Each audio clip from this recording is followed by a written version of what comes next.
Selamat pagi, nama budaya. Saya Joseph Memingseng dari kelas 12 IPS. Pada kesempatan kali ini, saya akan membawakan rangkuman atau ringkasan materi dari kelas 10 sampai 12. Sejarah peminatan. Apa itu pengertian sejarah? Arti sejarah terdapat berbagai arti. Sejarah dalam bahasa Arab atau disebut juga syajarutin, artinya pohon.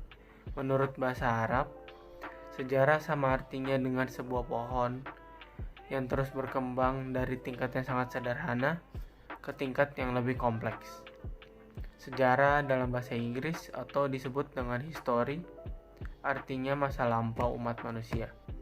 Sejarah dalam bahasa Jerman, Geschichte, berarti sesuatu yang telah terjadi.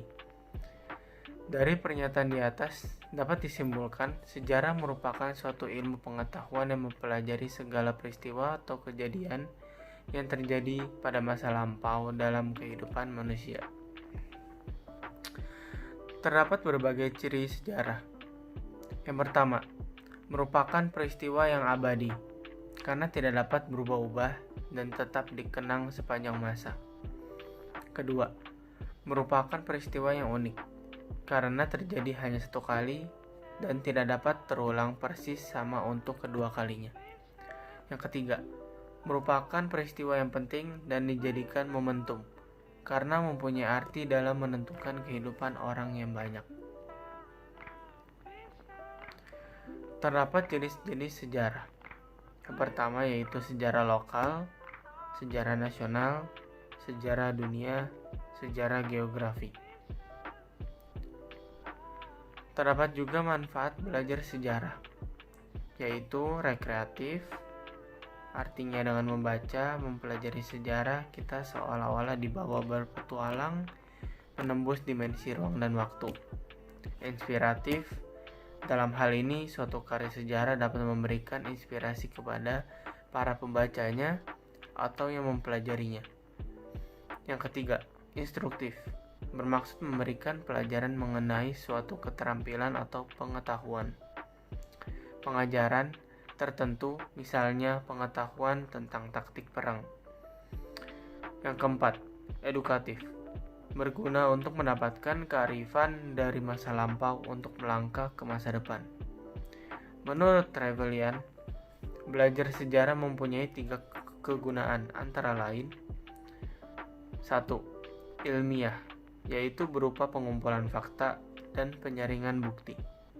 Kedua, imajinatif, yaitu menyeleksi dan mengkategorikan fakta yang telah dikumpulkan dan mengambil satu kesimpulan.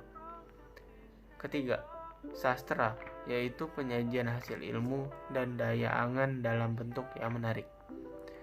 Sekian penjelasan singkat dari saya, ringkasan materi pada kesempatan saya kali ini. Terima kasih, Nama Budaya. Jika tadi saya telah menjelaskan ringkasan materi pada kelas 10, pada kali ini saya akan menjelaskan ringkasan materi pada kelas 11. Pada kelas 11 yaitu terdapat masa kerajaan-kerajaan Hindu-Buddha.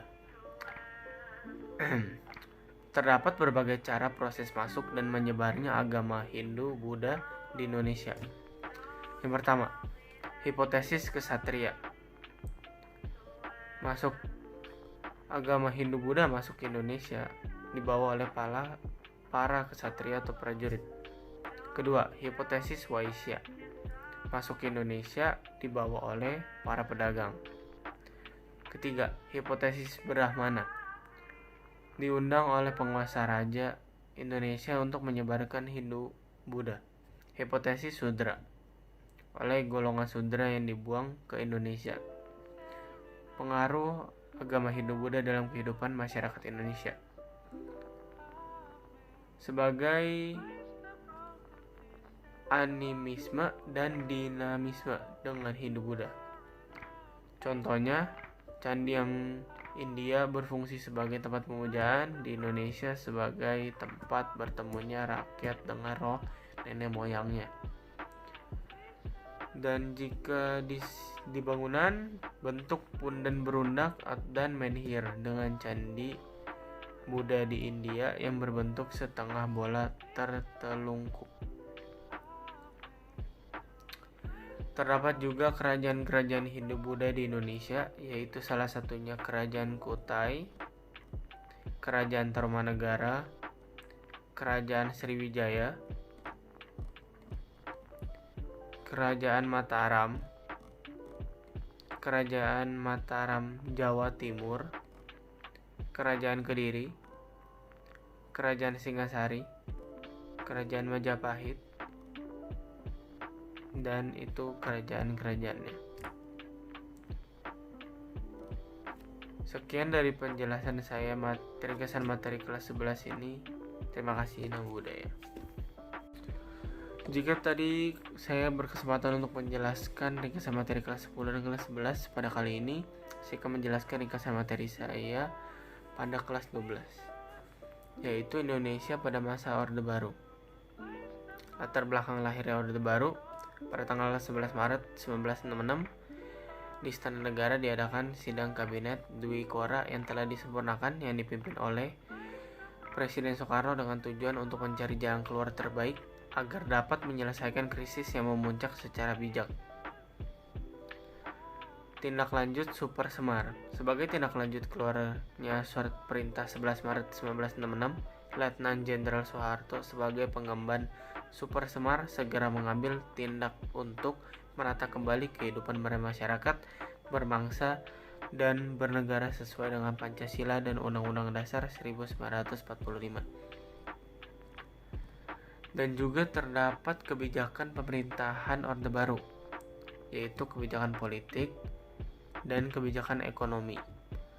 Contoh kebijakan politik: pembentukan Kabinet Pembangunan atau Kabinet Ampera, pembubaran PKI dan organisasi masanya. Contoh kebijakan ekonomi: program stabilitas, program rehabilitas, membuka kesempatan investasi bagi investor dari luar negeri. Dan juga terdapat kelebihan dan kekurangan pemerintahan Orde Baru.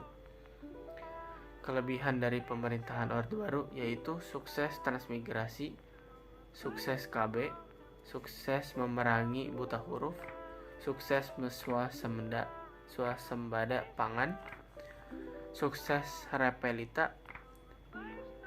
Dan kemudian kekurangan pemerintahan Orde Baru yaitu semaraknya KKN, pembangunan tidak merata, terjadinya kesenjangan sosial, kebebasan pers sangat terbatas, penggunaan kekerasan untuk menciptakan keamanan. Sekian penjelasan ringkasan materi saya di kelas 12 ini. Terima kasih. Namo Buddhaya.